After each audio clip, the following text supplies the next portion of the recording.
दर्शकवृन्द नमस्कार। YouTube channel हरपल खबरमा तपाईलाई हार्दिक स्वागत छ। सदाझै आज पनि हामी देश तथा विदेशका केही ठुला अनि महत्त्वपूर्ण खबरका साथ उपस्थित भएका छौँ। हाम्रो यो मेहनतको लागि एउटा सानो लाइक गर्न नभुल्नुहोला। च्यानलमा नयाँ हुनुहुन्छ भने सब्स्क्राइब गरेर सँगै रहेको घन्टीलाई दबाई अलमा प्रेस गर्न पनि नभुल्नुहोला। आउनुहोस् लागौँ पहिलो खबरतर्फ। नेपालमा पछिल्लो 24 घण्टामा थप 58 जनाको मृत्यु भएको छ भने 8659 जनामा कोरोना भाइरसको संक्रमण पुष्टि भएको स्वास्थ्य तथा जनसङ्ख्या मन्त्रालयले जनाएको छ। मन्त्रालयका अनुसार 20,756 जनाको PCR परीक्षण गर्दा 8,605 र 616 एन्टिजेन परीक्षण गर्दा 54 जना गरी 8,659 जनामा संक्रमण पुष्टि भएको हो। कोरोना संक्रमणको चेन ब्रेक गर्न भन्दै काठमाडौँ सहित 52 जिल्लामा निषेधाज्ञा जारी गरिएको छ। आजसम्ममा 52 जिल्लामा निषेधाज्ञा जारी गरिएको छ। थोरै मात्र जिल्लामा निषेधाज्ञाका क्रममा सवारीमा जोर बिजोर प्रणाली लागू गरिएको छ। निषेधाज्ञा लागू गरिएका जिल्लाहरू बाँके, सुर्खेत, काठमाडौँ, ललितपुर, भक्तपुर, कास्की, कैलाली, पर्सा, दाङ, कञ्चनपुर, पाल्पा, चितवन, रूपन्देही, बागलुङ, बर्दिया, सल्यान, सुनसरी, दार्चुला, जाजरकोट, रुकुम पश्चिम, डडेलधुरा, झापा, मोरङ, गुल्मी, प्युठान, काभ्रे, पलाञ्चोक, गोर्खा, बाजुरा, उदयपुर, मकवानपुर, बझाङ, कालीकोट, स्याङ्जा, कपिलवस्तु, रामेछाप, नुवाकोट, ताप्लेजुङ, धनुषा, अर्घखाँची, बैतडी, दैलेख, मोहतरी, डोटी, डोल्पा, नवलपरासी पूर्व, रोल्पा, म्याग्दी, मुगु, तनहु, बारा, सिराहा र नवलपरासी पश्चिम रहेका छन्। दर्शकबिन तपाईँ के भन्न चाहनुहुन्छ? कोरोना संक्रमण दिन प्रतिदिन बढिरहेको छ। यस्तो अवस्थामा तपाईँ सरकारलाई देशभर पूर्ण लकडाउन गर्न सुझाव दिनुहुन्छ भने हो लकडाउन गर्नुपर्छ लेखिदिनु होला। होइन लकडाउन गर्न आवश्यक छैन भन्नुहुन्छ भने नो मोर लकडाउन लेखेर आफ्नो प्रतिक्रिया दिन नबिर्सनु होला है त। कोभिड-19 को दोस्रो लहरको लहरो जागिँदै गर्दा माध्यमिक शिक्षा परीक्षा यासी र कक्षा 12 को परीक्षाको अन्यल थपिएको छ। 2077 सालको यासी सञ्चालन हुन अब मुस्किलले 3 साता बाँकी छ।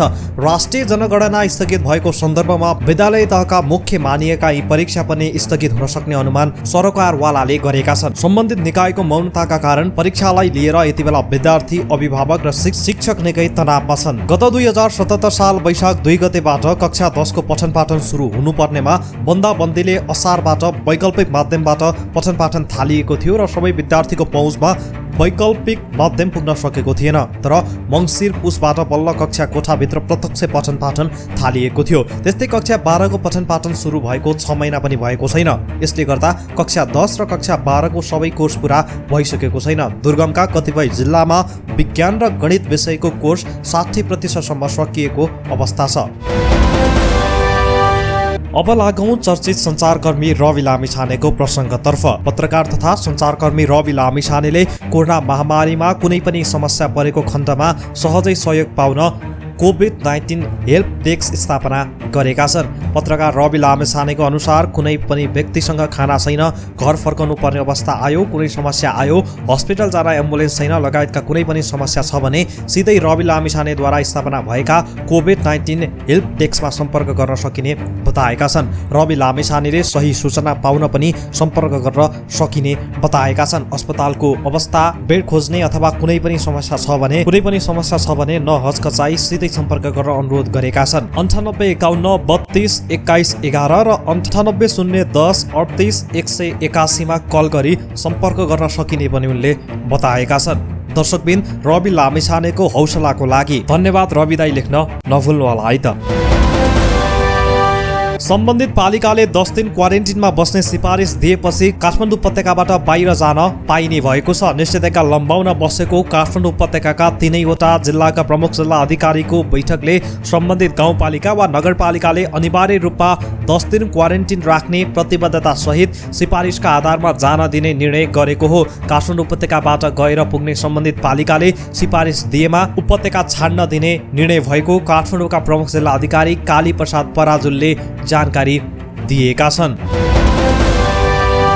प्रधानमन्त्री केपी शर्मा ओली नेतृत्वको सरकार अल्पमतमा परेको छ। नेपाल कम्युनिस्ट पार्टी माओवादी केन्द्रले सरकारलाई दिएको समर्थन फिर्ता लिएसँगै ओली सरकार अल्पमतमा परेको हो। माओवादी केन्द्रले बुधबार बिहान संसद सचिवालयमा समर्थन फिर्ताको पत्र बुझाएको छ। माओवादी केन्द्रका प्रमुख सचेतक देव गुरुङले संसद सचिवालयका सचिव गोपालनाथ योगीलाई पत्र बुझाएका हुन्। मंगलबार बसेको माओवादी केन्द्रको स्थायी समिति बैठकले सरकारलाई दिएको समर्थन फिर्ता लिने निर्णय गरेको थियो। माओवादी केन्द्रले सरकारलाई दिएको समर्थन फिर्ता लिएपछि प्रधानमन्त्री ओलीलाई विश्वासको मत प्राप्त गर्न कठिन भएको छ। माओवादीले समर्थन फिर्ता लिनुअघि नै प्रधानमन्त्री ओलीले संसदमा विश्वासको मत लिने निर्णय गरिसक्नु भएको छ। त्यसका लागि वैशाख 27 मा संसद बैठक आह्वान गरिएको छ। भारतबाट सातामा 2 उडानबाट नेपाल आउने यात्रु रहने गरी 8वटा होटेललाई क्वारेन्टिन तोकिएको छ। संस्कृति, पर्यटन तथा नागरिक उड्डयन मन्त्रालयका अनुसार भारतबाट आउने हवाई यात्रु यी 8वटा होटेलमा मात्र क्वारेन्टिन बस्नुपर्नेछ। मन्त्रालयले गोदावरी स्थित भ्यू भ्रिकुटी, गुह्येश्वरी स्थित माधव होटेल, एयरपोर्ट स्थित एयरपोर्ट होटेल, गौशाला स्थित अमादम्बलम होटेल, गौशाला स्थित रिडर्स इन, गौशाला स्थित आनन्द आश्रम, जगाते स्थित फार्म हाउस रिसोर्ट र जगाते स्थित A1 रिसोर्टलाई होटेल क्वारेन्टिनको रूपमा तोकिएको छ। यी होटेलमा 10 देखि 91 कोठासम्म उपलब्ध छन्। मन्त्रालयका अनुसार यी होटेलले यात्रुलाई विमानस्थलबाट होटेलसम्म ल्याउनुका साथै खाना र बसोबासको सुविधा दिनेछन्। मूल्य अभिवृद्धि कर र सेवा शुल्क सहित बढीमा प्रति व्यक्ति 3000 रुपैयाँसम्म मात्र शुल्क लिन पाउने गरी होटेल तोकिएको छ। नेपाल वायु सेवा निगम र एयर इन्डियाको समन्वयमा नेपाल पर्यटन बोर्डले यात्रुको विवरण लिने र यात्रुको क्वारेन्टिन व्यवस्थापनमा सहयोग गर्ने जिम्मेवारी तोकिएको छ। कोभिड-19 संक्रमण भयो होम आइसोलेसनमा रहेकाका लागि स्वास्थ्य तथा जनसङ्ख्या मन्त्रालयले घरबाटै उपचार सेवा लिन सक्ने व्यवस्था गरेको छ। होम आइसोलेसनमा रहेकाहरूको लागि विभिन्न स्वास्थ्य संस्था कार्यरत 18 जना चिकित्सकलाई फोन गरी परामर्श, उपचार तथा प्रेषण सेवा लिन सक्नेछन्। होम आइसोलेसनमा रहेका व्यक्तिहरूले कोरोना संक्रमणसँग सम्बन्धित शारीरिक र मानसिक समस्या बारे पनि तोकिएका चिकित्सकसँग छलफल गर्न सक्नेछन्। तपाईलाई हामीले दृश्यमा पनि देखाइरहेका छौं उपचार सेवा दिने चिकित्सक र सम्पर्क नम्बर। नेकपा एमालेकी प्रतिनिधि सभा सदस्य रामकुमारी झाँक्रीले बिम्बात्मक शैलीमा कडा ट्विट गरेकी छिन्। प्रधानमन्त्री केपी शर्मा ओलीले संसदमा विश्वासको मत लिने दिन नजिकै जाँदा झाँक्रीले हामी त डुब्छौँ नै, तिमीलाई पनि लिएरै डुब्छौँ भन्ने आशयको ट्विट गरेकी छिन्। प्रधानमन्त्री ओलीको आलोचकका रूपमा चिनिएकी माधव नेपाल समूहकी नेत्री झाँक्रीले डुब्नबाट जोगिने हो भने किनारा खोज्न र दम्ब त्याग्न पनि आग्रह गरेकी छिन्। हिन्दी उक्तिसँगै झाँक्रीले गरेको ट्विट प्रधानमन्त्री ओलीप्रति लक्षित देखिन्छ। काठमाडौँ उपत्यकामा आजदेखि निषेधाज्ञा उल्लङ्घन गर्नेलाई जरिवाना तिराइने भएको छ। सडकमा खटिएका सुरक्षाकर्मीले निषेधाज्ञाको उल्लङ्घन गर्ने, अनावश्यक हिन्डुल गर्नेलाई कारबाही गरिने प्रहरीले जनाएको छ।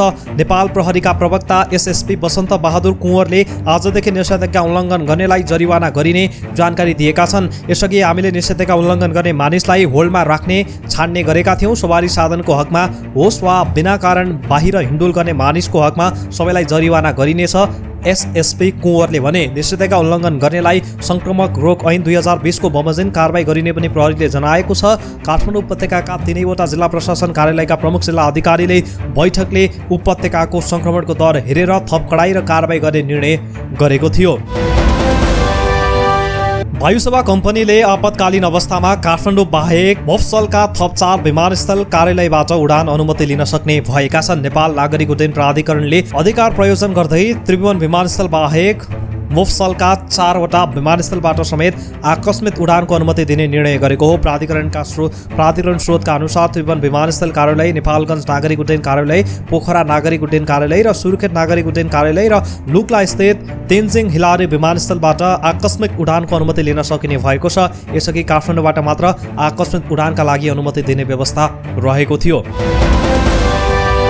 नेपाली राष्ट्रिय टिमका ओपनर कुशल भुर्तेल अन्तर्राष्ट्रिय क्रिकेट काउन्सिल आइसिसी को प्लेयर अफ द मन्थको मनोनयनमा परेका छन्। आइसिसीले बुधबार सार्वजनिक गरेको अप्रिल महिनाको मनोनयनमा कुशलसँगै पाकिस्तानका 2 खेलाडी समावेश छन्। कुशलसँगै पाकिस्तानका फरक जमान र बाबर अमाज पनि मनोनयनमा छन्। कुशलले यही महिना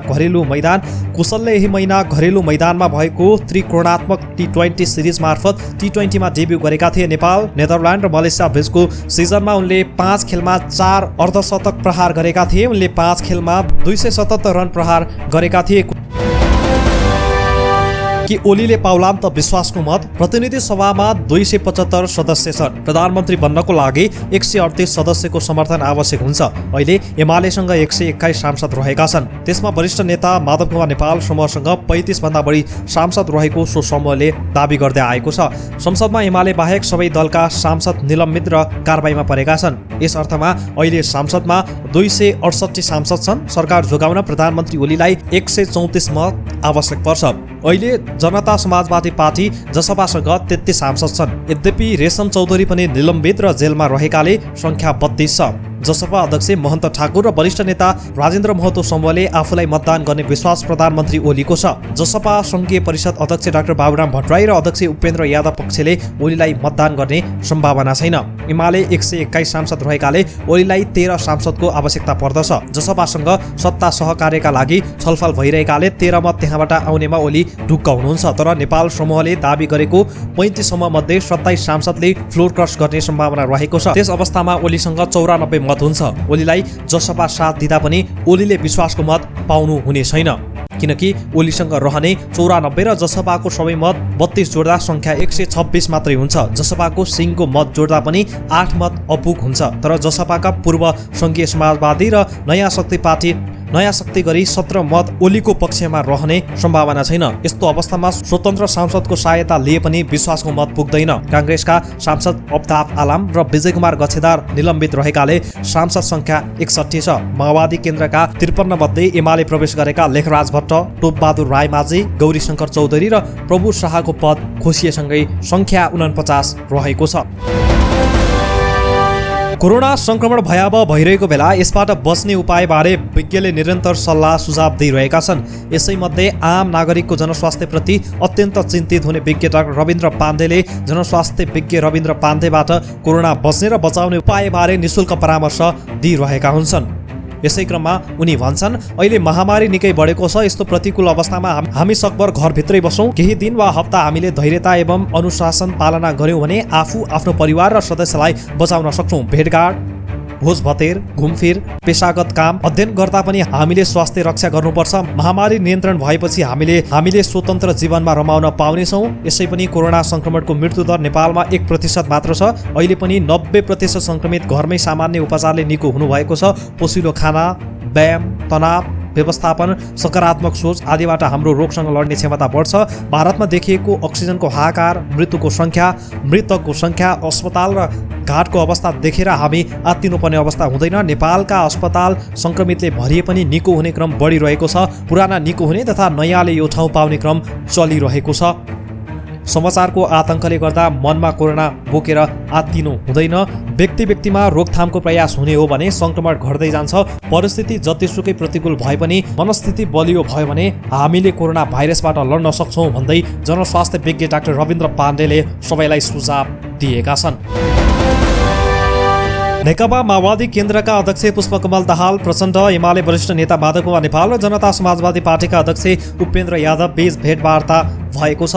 ललितपुरको हात्तीवनमा भएको भेटवार्तामा प्रधानमन्त्री केपी शर्मा ओलीको विश्वासको मत हासिल गर्ने योजना असफल पार्ने विषयमा छलफल भएको छ। नयाँ गठबन्धन बनाउनको लागि आफ्नो पार्टीभित्र छलफल गर्ने र 27 गतेका लागि आवश्यक संयुक्त निर्णय लिन तयार हुने गरी छलफल अघि बढाइएको सहमति भएको बताइएको छ। छलफलका क्रममा जसपा अध्यक्ष यादवले नयाँ गठबन्धन सरकार बनाउन आफ्नो पार्टीबाट 25 जना सांसद तयार पार्ने दावी गर्नुभएको छ। माओवादी केन्द्रसँग 49, जनता समाजवादीका 32 र एमालेको नेपाल खनाल पक्षका कम्तीमा 30 सांसद छन्। तर जनता समाजवादी पार्टी 2 खेमामा विभाजित छन्। महन्त ठाकुरको समूह प्रधानमन्त्री केपी शर्मा ओलीलाई सघाउने निर्णय गरेको छ।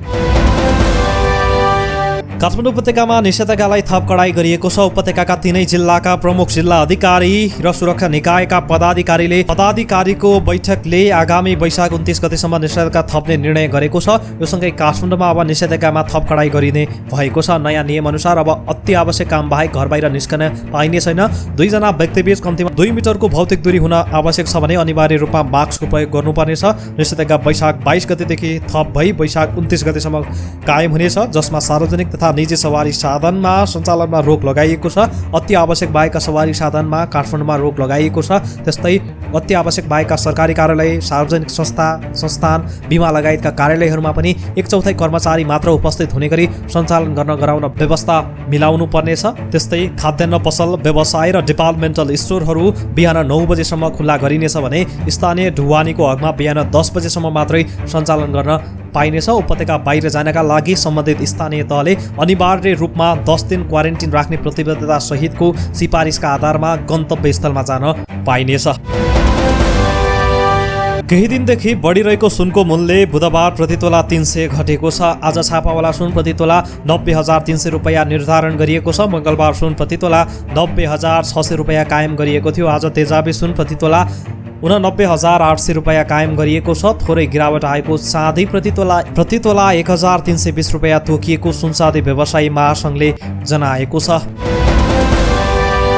छिमेकी देश भारतमा पछिल्लो समय कोरोना संक्रमणबाट अहिलेसम्मकै धेरैजनाको मृत्यु भएको छ। एकै दिन 3786 जना संक्रमितको मृत्यु भएको हो। यसअघि भारतमा गएको मे 1 तारिकमा एकै दिन सबैभन्दा धेरै 3688 जनाले ज्यान गुमाएका थिए। भारतमा दैनिक संक्रमित हुनेको संख्या अझै 3 लाख भन्दा माथि रहेको छ। त्यहाँ अहिलेसम्म कोरोना संक्रमित हुनेको संख्या 2 करोड नाग्दा सक्रिय संक्रमितको संख्या 34,93,000 भन्दा बढी रहेको छ। त्यसै पछिल्लो पटक संसारभर 13,600 बढीको संक्रमणबाट मृत्यु हुँदा 13,600 बढीको संक्रमणबाट मृत्यु हुँदा 7,75,000 भन्दा बढी संक्रमित थपिएका छन्। दर्शकबिन यिनै थिए आजका केही ठूला अनि महत्त्वपूर्ण खबरहरू। भोलि यही समयमा पुनः मुख्य समाचारका साथ उपस्थित हुनेछौँ। आजको लागि हामीलाई बिदा दिनुहोस्। हस्त नमस्ते।